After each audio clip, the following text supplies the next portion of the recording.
आता आपण जर रुपयाचा विचार केला, तर रुपया दिवसेंदिवस घसरतच चाललाय.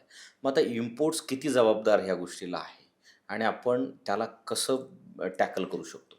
मधल्या काळात जर तुम्ही बघितलं तर आपल्या रुपयावरचा पेट्रोलियम प्रॉडक्टवरचा खर्च जो होता तो साधारणतः 10% आसपास होता. पण मागच्या 3 महिन्यात हा खर्च मात्र प्रचंड वाढलेला आहे. आणि जर तो असाच वाढत राहिला, तर आपल्याला मात्र खूप मोठा धोका आहे.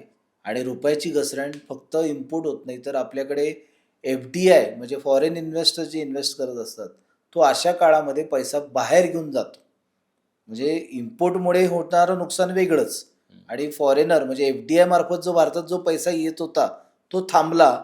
कारण त्याला नुकसान होतंय ना. म्हणजे त्यांनी बरोबर. मागच्या वर्षी जर 100 लाख डॉलर गुंतवणूक केली असेल, तर त्याला रुपया त्यावेळेला 73 होता आणि आता 95 आहे. तर त्याचं नुकसान होतंय.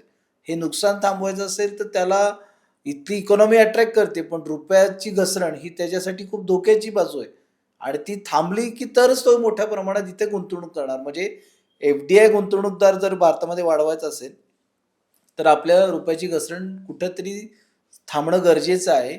आणि नकळत आत्ता आपण सगळेजण पेट्रोलियम प्रॉडक्ट आणि गोल्ड या सगळ्या गोष्टीवरती डिपेंडंट आहोत.